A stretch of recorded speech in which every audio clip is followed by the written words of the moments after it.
boa tarde a todos. Então, nós estamos indo para o final do nosso curso, já estamos chegando na última unidade. Espero que esteja, né, sendo muito proveitoso aí a todos e que tenha aí ajudado na compreensão de importantes conceitos de cálculo. Nessa última unidade, né, vamos entender por que estamos estudando séries nesse contexto de equações diferenciais. Lá nos primórdios do cálculo, no século XVI, no século XV, e assim, por volta aí, depois do Renascimento, o conceito de fusão não estava muito claro, né? Mas eles sempre estavam procurando soluções que fossem importantes, né, no contexto, por exemplo, da mecânica celeste, na mecânica newtoniana, e que representassem soluções de determinadas equações diferenciais. E muitas delas eles não conseguiram resolver somente usando polinômio ou algumas funções aí já conhecidas. Então, naturalmente, procurou estender o conceito de função para que abarcasse polinômios, mas que tivesse outras funções que fossem representadas em termos aí de uma série infinita de polinômios, ou seja, séries de potência. Aí, desenvolvendo essa solução, podia substituir na equação e assim achar uma relação entre os coeficientes para determinar as possíveis soluções. Então, supondo que ela fosse uma série de potência, pode aí substituir e determinar possíveis soluções na forma de série de potência. E como deve ver, isso é muito geral, muito mais do que foi feito aí nas duas primeiras unidades. Isso amplia demasiadamente as possibilidades de encontrar soluções de equações diferenciais. Não é todas que vão ser possíveis resolver dessa forma, mas uma boa parte. Então, esse é o tema da aula de hoje. Então, nessa aula, nós vamos estudar a solução de equações diferenciáveis em torno de pontos ordinários. E que são pontos ordinários e pontos singulares. Então, considerando que nós temos uma equação da segunda ordem, com agora coeficientes variáveis, né? Coeficientes P, Q e R, vamos supor que não tenha fatores comuns, porque senão eu posso dividir toda a equação por esse fator comum. Por exemplo, se tiver um x menos 1, tanto em P como Q ou R, né, podemos cancelar todo mundo e aí obtemos uma equação equivalente, ou seja, as soluções de uma equação é a mesma da outra equação. Então, resolver uma basta resolver a outra. Então, vamos supor que P, Q e R não existe nenhum fator comum. Já está dividido aí o máximo que puder todos os termos. Agora, se o P não anular num determinado ponto, nós chamamos esse ponto de ordinário. Se ele anular, é um ponto singular. Então, essa é a classificação que nós temos de pontos singulares e pontos ordinários. Ponto ordinário é um ponto não singular. Ponto singular é os que zero P. Porque esses pontos acabam causando certo problema, ou seja, no sentido que aumenta a dificuldade na resolução. Porque se nós dividirmos tudo por P de x, aí o Q sobre P vai ter uma singularidade no ponto x0, se ele for um ponto que anula o P. Então, quando estiver aproximando do ponto x0, de um ponto singular, o Q sobre P vai indo para mais infinito ou menos infinito, aí depende da direção. Então, você não consegue resolver o Q sobre P em termos de uma série de Taylor. Portanto, você não consegue dividir tudo por P e depois desenvolver o Q sobre P e o R sobre P em termos de séries para poder multiplicar aí com a possível solução y dado uma série de potência em torno de um ponto. Então, essa é a dificuldade que surge. Exemplos, né, de equações com pontos aí singulares, né, tem uma equação de Bessel, onde o ni aí é uma constante. Se o ni for igual a zero, é equação de ordem zero. Então, não podemos dividir tudo por x, então ficaria uma equação um pouco mais simples.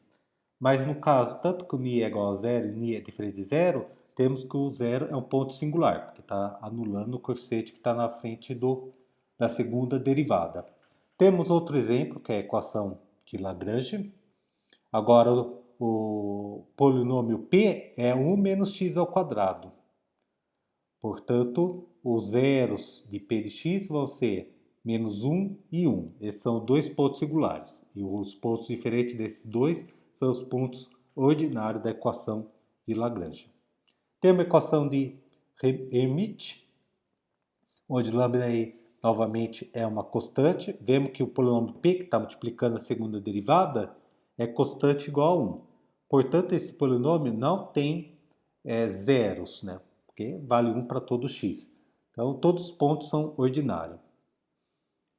E uma outra equação que aparece aí também bastante na física é a equação de Laguerre, que é x vezes y duas linhas mais 1 menos x mais vezes y linha mais lambda y igual a zero.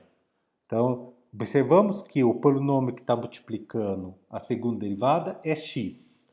E o único zero dela é o zero. Então, esse vai ser o único ponto singular. Observe que o P, o Q e R não tem nenhum fator em comum nessa equação. Então, classificamos os pontos singulares e os pontos ordinários. Por que é importante essa classificação?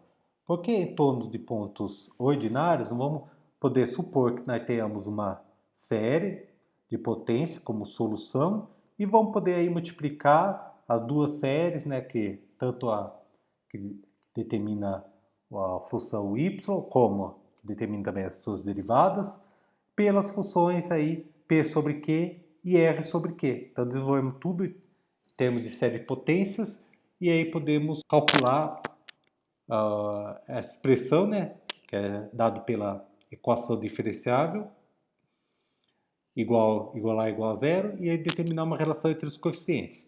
E se o ponto for singular? Aí, né, vai ser cenas no próximo capítulo. Aí vamos desenvolver técnicas que, para determinados pontos singulares, chamados pontos regulares, ainda vai ser possível obter uma solução de quase uma série de potência. Vai ter um fator aí negativo. Mas vamos deixar para próximas cenas. Então, vamos ver como fica isso na prática. O primeiro exemplo vai ser uma equação que já estudamos lá na unidade 2, né? Uma equação de segunda ordem. E coeficientes aqui são constantes, né? O coeficiente que está multiplicando a segunda derivada é 1 e o que está multiplicando a derivada de ordem 0, que é a própria função, o coeficiente também é 1. Já desenvolvemos técnica aqui supondo que tem uma solução da forma lambda x, né? E elevado a lambda x, e aí vemos que o lambda tem que satisfazer a equação, tem que zerar, né, o polinômio característico, ou seja, lambda ao quadrado mais lambda tem que ser igual a zero, e temos as soluções i menos i, ou seja, as soluções cosseno e seno. Aí colocamos satisfazendo as condições iniciais e chegamos aí menos seno. Aí vamos ver que vai ser a mesma solução que vamos obter usando série de potência. Então, como nós fazemos usando essa técnica, né, de buscar soluções agora que são dadas em forma de série de potência? Então, a primeira coisa que observamos aqui, que o P, que está multiplicando a segunda derivada, é constante igual a 1 para todo x. Então, ele é um ponto ordinário, não podemos desenvolver tudo em termos da série de potência aí em torno de qualquer ponto. Então, vamos supor que nós temos uma solução que é dado como uma série de potência em torno do ponto π. Por que eu escolhi o π como centro dessa série? Porque as condições iniciais são dadas em termos de π.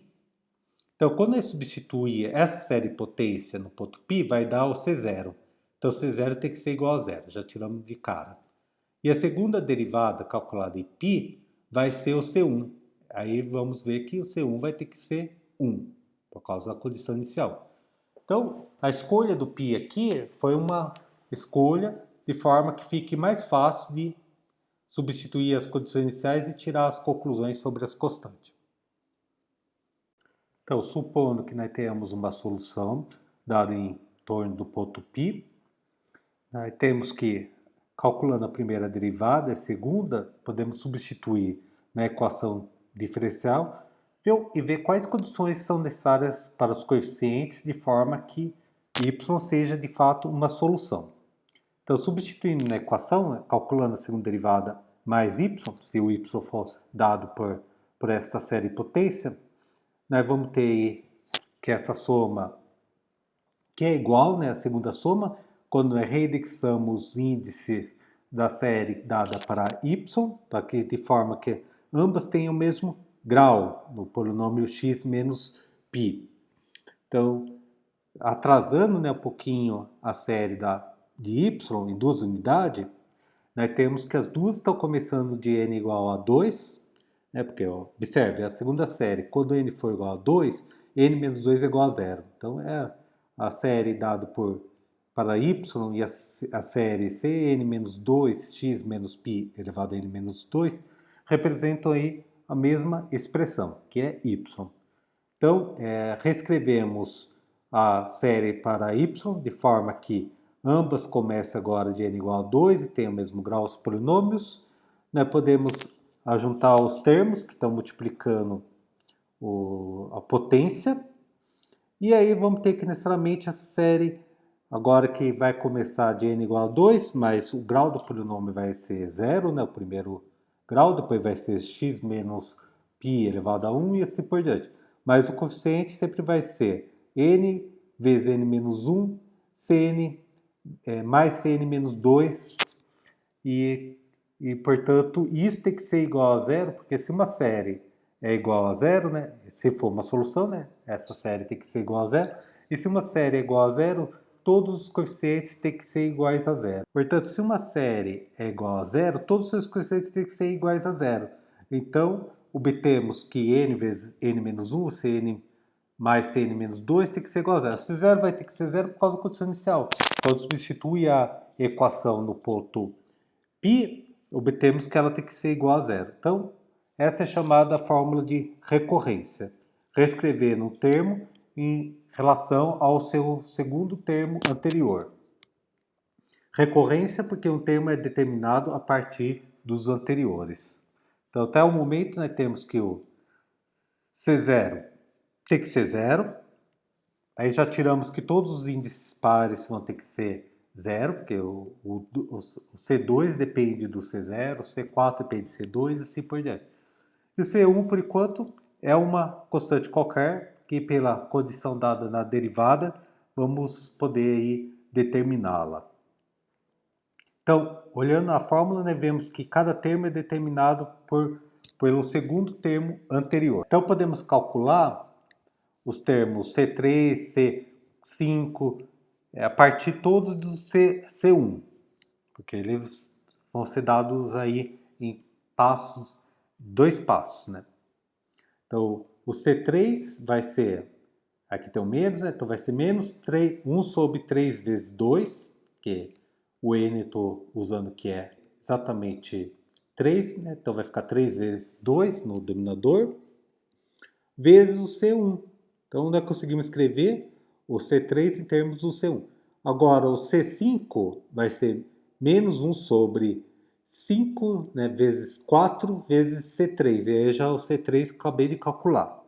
O C7 vai ser de forma análoga, né? Vai ser negativo de 1 sobre 7 vezes 6, que é a multiplicação tanto do índice como do índice anterior, vezes C5. E C5 acabamos de calcular. E assim vamos calculando todos esses coeficientes a partir do C1.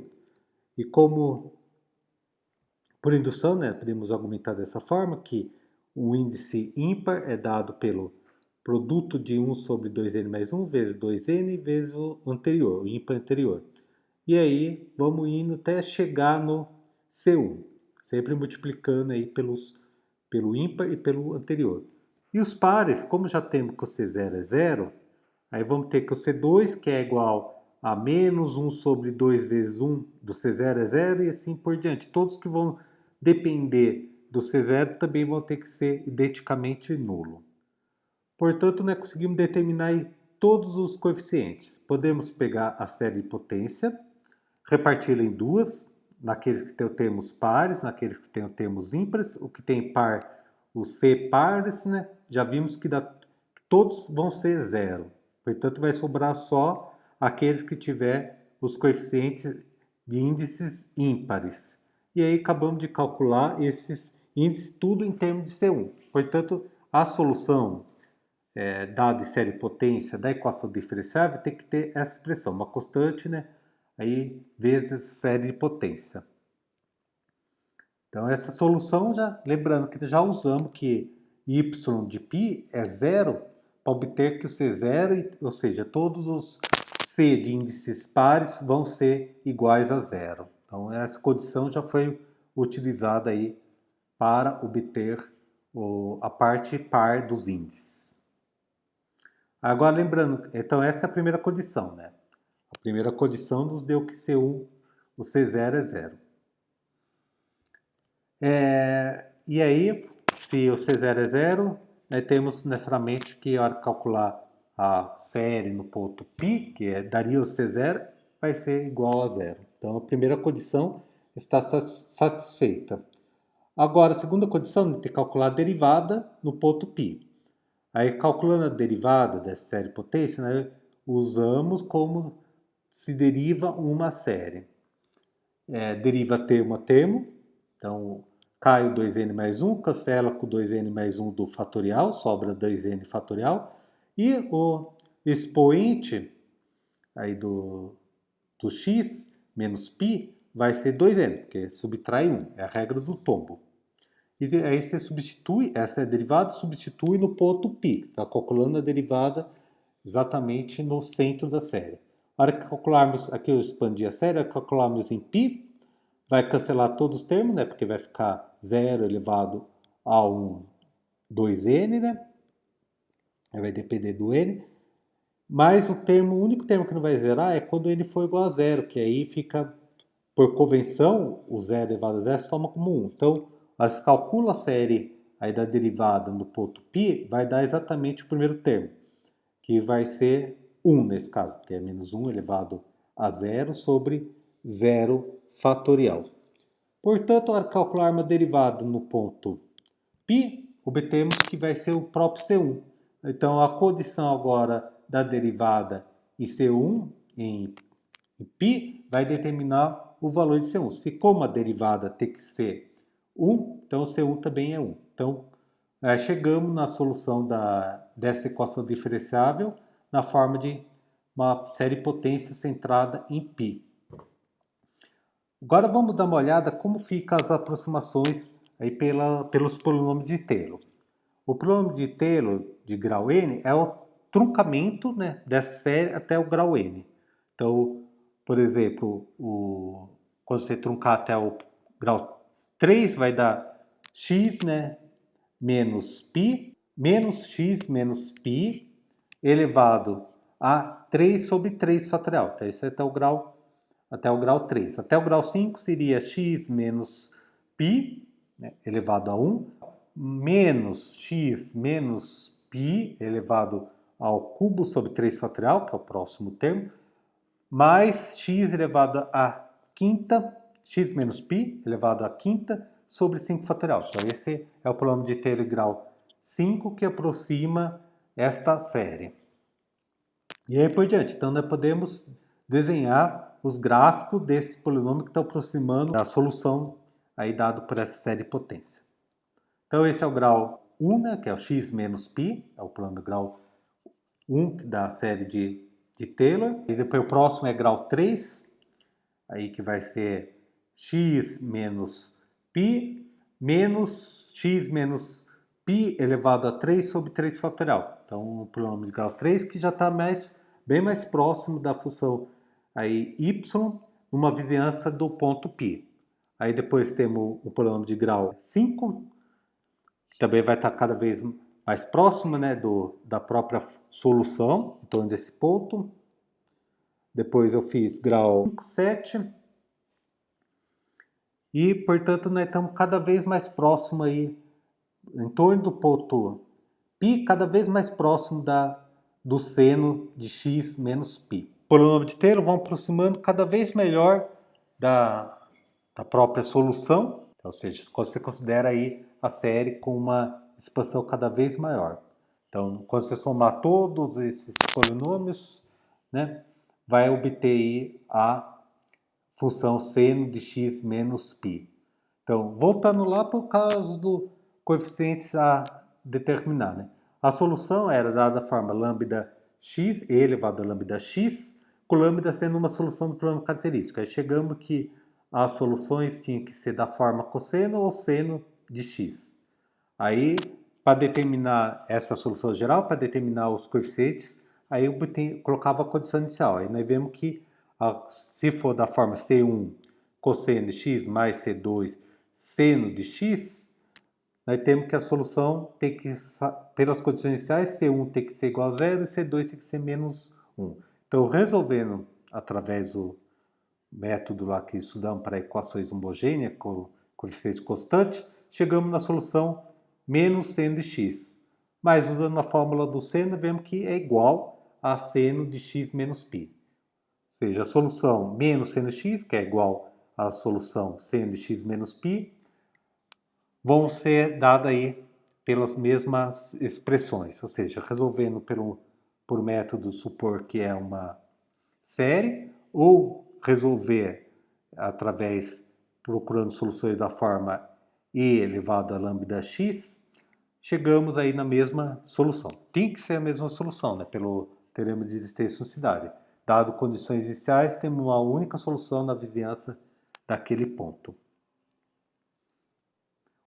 Nosso segundo e último exemplo é a importante equação de Ayre, que aparece aí com frequência na física. É a equação do tipo y duas linhas menos xy igual a zero. Percebemos que o expoente que está multiplicando a segunda derivada é a função constante igual a 1. Então, todos os pontos são pontos ordinários. Então, podemos resolver a série em torno de qualquer ponto. Vamos escolher resolver em torno do ponto zero. Então, supondo que nós tenhamos uma solução dado em série de Taylor em torno do ponto zero, ou seja, série de MacLaurin, nós podemos calcular a primeira derivada, a segunda derivada, como no exemplo anterior, derivando termo a termo. Percebemos que a primeira derivada vai começar do n igual a 1, porque a derivada termo constante é igual a zero. A segunda derivada vai começar do n igual a 2, porque a derivada de y em relação a x, a segunda derivada em relação a x, vai ser, cai o 2 expoente e a derivada do termo que tem o x elevado a 1 e x elevado a 0 é zero. E aí, substituindo na equação, a suposta solução dada em termos de série, ela vai ser reescrita pelo somatório da segunda derivada menos x vezes a y.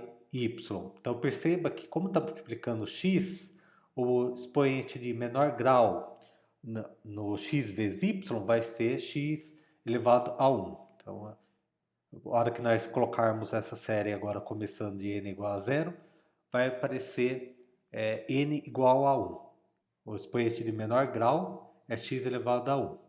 Então, perceba que o expoente de y multiplicado por x está iniciando em x elevado a 1. E o expoente da segunda derivada está começando em x elevado a 0. Para todos começarem no mesmo termo, nós separamos o termo aí de ordem 0 da segunda derivada. E o restante aí podemos colocar no mesma somatória, porque tudo vai ficar multiplicando x elevado a n. Então, para que y seja uma solução, nós temos que ter essa série igual a zero.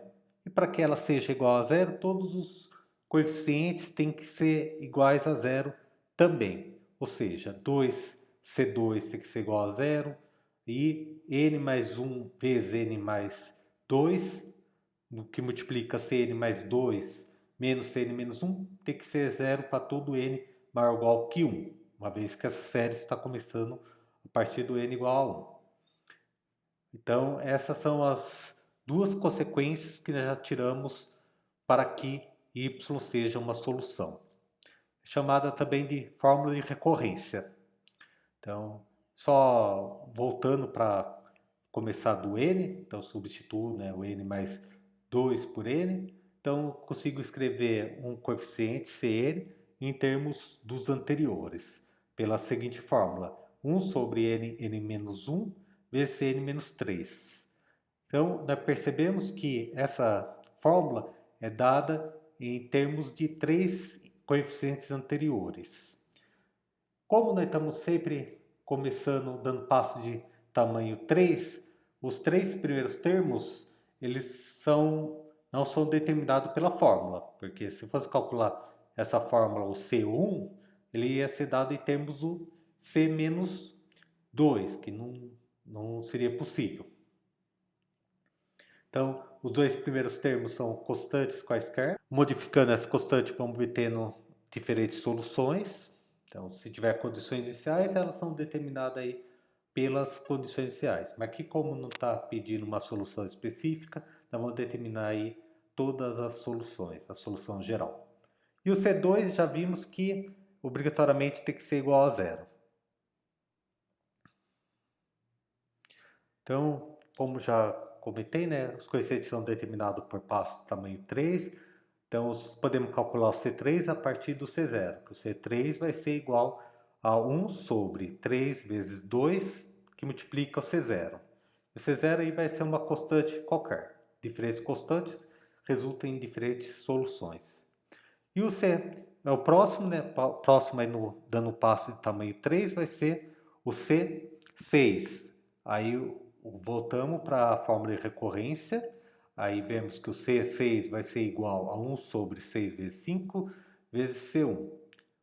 Aí, como já calculamos C1, só substituindo, temos a expressão 1 sobre 6 vezes 5 vezes 3 vezes 2 C0 para o C5. E aí, da mesma forma, podemos calcular o C9 em termos do C6, usando que C9 vai ser 1 sobre 9 vezes 8 do C6, e aí o C6 já calculamos no passo anterior. Então, olha, sempre estamos notando que um determinado coeficiente da forma C3n, como ele é escrito? Ele é 1 sobre 3n vezes 3n menos 1 vezes o C3n menos 3, que é o que está a 3 passos anterior. Como já antecipei, a fórmula para o C3n vai ser dado como 1 sobre 3n, que multiplica 3n menos 1, vezes o C3n anterior, ou seja, C3, que multiplica tudo, né? N menos 1, que é o N 3n anterior, ou seja, quando você for calcular, por exemplo, o C6, vai ser escrito em termos do C3. Quando você calcular o C9, em termos do C6 e assim por diante. E aí, usando indução, né, podemos garantir, verificar que o C3n vai ser escrito como, você começa multiplicando 2 em 2, né, o dominador, e começa do 3n, porque é dado pela forma recorrência. Então, fica 3n vezes 3n menos 1, aí pula 1, vai para 3n menos 3 vezes 3n menos 4, e assim por diante. Pula mais 1 e até chegamos em 3 vezes 2, vezes C0, que é o primeiro termo, que ele vai depender das condições iniciais. Para determinarmos os coeficientes da forma 3n mais 1, ou seja, aqueles que deixam resto 1 quando dividir por 3, procedemos de forma análoga, só que agora vamos partindo do C1. Então vamos calculando tudo em termos do C1. Então C4, por exemplo, se escreve como 1 sobre 4 vezes 3, C1. A fórmula de recorrência é a mesma, só que agora que mudou, que estamos começando o C1. Aí para determinarmos o próximo, né, de passo 3, é o C7. Aí se escreve o C7 como 1 sobre 7 vezes 6, C4. E aí, como já calculamos C4, fica 1 sobre 7 vezes 6 vezes 4 vezes 3. Então, de novo, né, percebemos que ele vai começar com o mesmo índice do coeficiente. Então, C7 vai começar dividindo por 7 vezes 6, que é o próprio índice vezes o índice anterior. Depois pula 1, que é o 5, e multiplica por 4 vezes 3.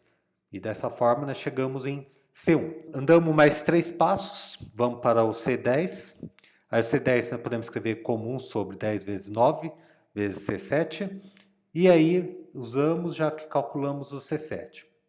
Que aí fica a expressão 1 sobre 10 vezes 9 vezes 7 vezes 6 vezes 4 vezes 3, C1. Então nós escrevemos também o C10 em termos do C1.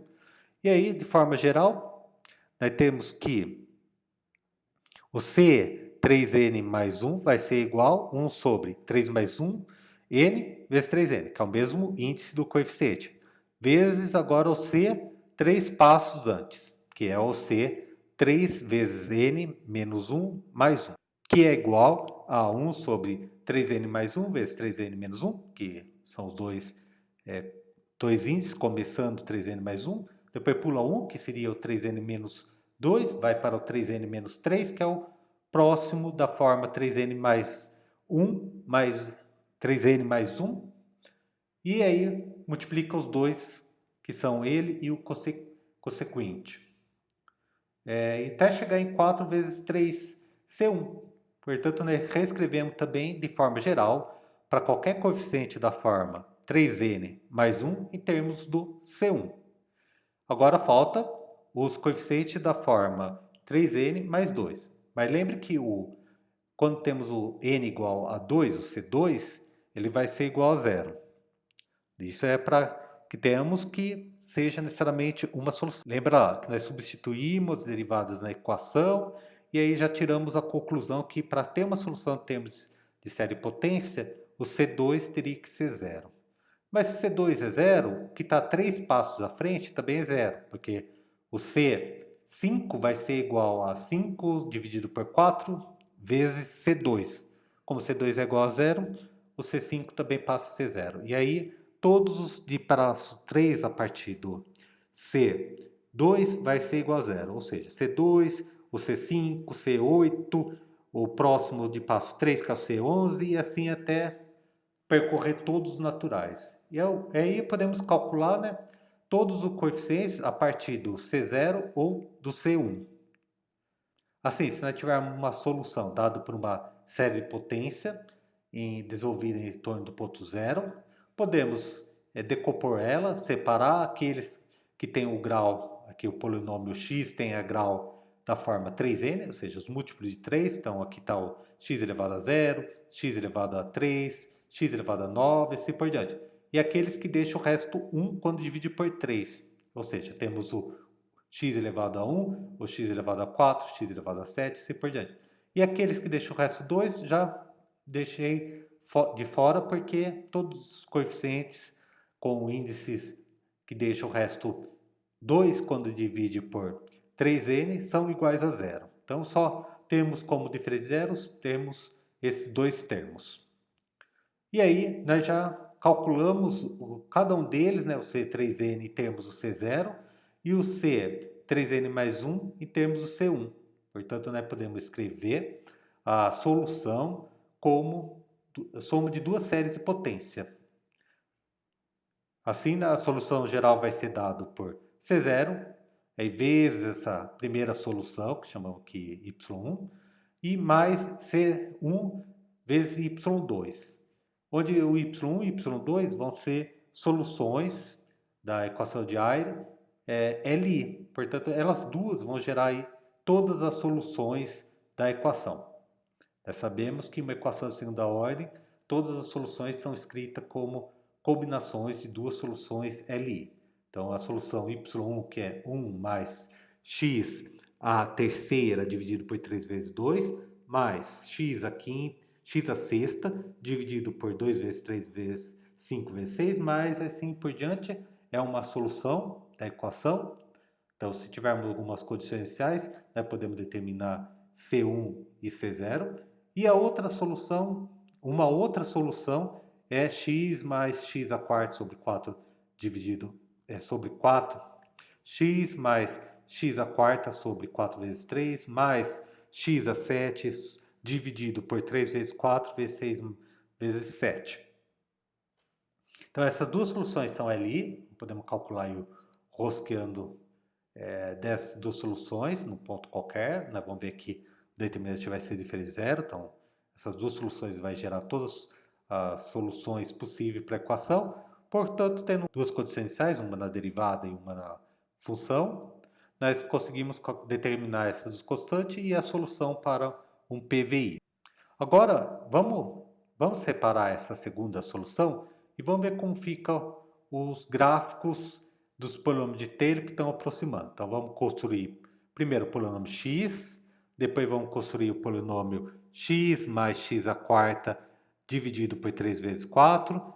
Aí depois o gráfico do polinômio de x mais x à quarta sobre 4 vezes 3 mais x a 7 dividido por 3 vezes 4 vezes 6 vezes 7, que é o polinômio de ordem 7. Depois o polinômio de ordem 10, depois o polinômio de ordem 13, até chegarmos no polinômio de ordem 19. Então, o primeiro polinômio é o polinômio x, né? Então, é a reta que corta aqui pelo eixo x no ponto 0 e tem inclinação 1. Depois, o segundo polinômio é x mais x à quarta dividido por 4 vezes 3, que é uma quadrática. Tá aí a sua representação. Depois, aproximando para o polinômio de grau 7. Depois, o polinômio de ordem 10, o polinômio de ordem 13, 15, 19 e 22. Então, chegamos até o polinômio de grau 22, que aproxima a solução de Ayre, que é representada aí pelo tracejado mais escuro. Então, aproximando por polinômios de Taylor, nós vemos que próxima do zero, a solução e as aproximações estão cada vez mais fiéis uma à outra.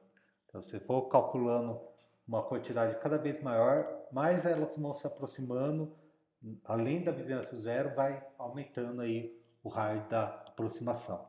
Porque já sabemos que no limite a função azul escura aí, que é a solução, né, toda a série potência, aí vai estar cada vez mais próxima do polinômios de Taylor, de ordem grande. Então, por definição, a série que descreve a solução y2, que é a série potência lá, resolvida em torno do zero, que tem os graus da forma 3n mais 1, ela vai ser igual ao limite dos polinômios de Taylor quando você fazer o n ir para infinito. Então, elas vão convergir, né, em todo ponto. O raio de convergência aqui é infinito, né, como podemos, vou deixar como exercício, mostrar que o raio de convergência tanto do y2, que é a segunda solução do cochete, como o de y, que é a primeira solução do cochete, elas têm raio de convergência infinita. Elas estão definidas aí para toda a reta real.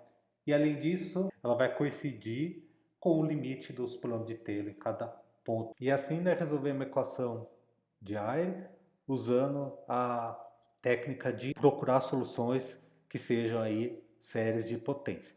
Essa técnica funciona bem quando é um ponto ordinário. De forma geral, nós podemos sempre aplicar essa técnica quando, dividindo tudo por P, o Q sobre P e o R sobre P possam ser resolvidos em relação às séries de Taylor. Ou seja, quando são funções analíticas. Então, de forma geral, define-se um ponto singular quando P sobre Q não for analítica no ponto x0. Ou seja, não posso escrever em torno desse ponto como uma série potência. Se ele puder, eu chamo de ponto ordinário, né, no caso mais geral. Eu posso expandir, né, em termos da sua série e aí replicar tudo que nós fizemos até aqui. Escrevo ele como uma série de potência, os coeficientes, né, dividido por P. E aí depois eu suponho que tem uma solução y, eu calculo suas derivadas, substituo na equação e vejo qual é a relação necessária para que a série seja de fato uma solução da equação. E agora, quando ele não é um ponto ordinário, aí nós vamos ver que alguns casos particulares, como quando ele é tipo não é um polinômio, né? O P sobre Q, mas tem uma singularidade tipo 1 sobre x, ou sobre 1 sobre x ao quadrado. São os chamados pontos regulares. Aí vamos ver que, de uma certa forma, colocando esse sobre x em evidência, conseguimos resolver. Mas isso são cenas do próximo capítulo, que eu deixo aí para nós discutirmos na nossa última aula. Então, essa técnica de procurar soluções por série de potência é muito mais geral do que foi feito nas unidades 1 e 2, quando estudamos equações, alguns métodos para resolver equações de segunda ordem. tinha o método variação parâmetros, ou método de equações exatas, mas são métodos que não têm toda essa força que o por séries potência nos ajuda a resolver. Voltando lá no início, quando estavam procurando soluções de equações diferenciais, eles procuraram estender o conceito de função. Até aquele momento, o conceito de função limitava-se para os casos conhecidos, como seno, cosseno, logaritmo, principalmente polinômio. Então, a ideia mais natural naquele período era supor que todas as funções pudessem ser escritas como um polinômio infinito. Ou seja, todas as funções tivessem sua representação em séries de potência. Como nós vimos já na aula de séries de Taylor, nem isso sempre é possível. Mas isso já abarca aí uma classe muito grande de funções, como vimos logaritmo, arco tangente, logaritmo, todas essas podem ser desenvolvidas aí em torno de sua série de potência. Ou seja, com essa técnica nós podemos aí estudar equações que os coeficientes são seno, cosseno, logaritmo, que todas essas são funções analíticas. E assim nós vamos poder trabalhar com uma classe muito maior e contendo aí importantes equações.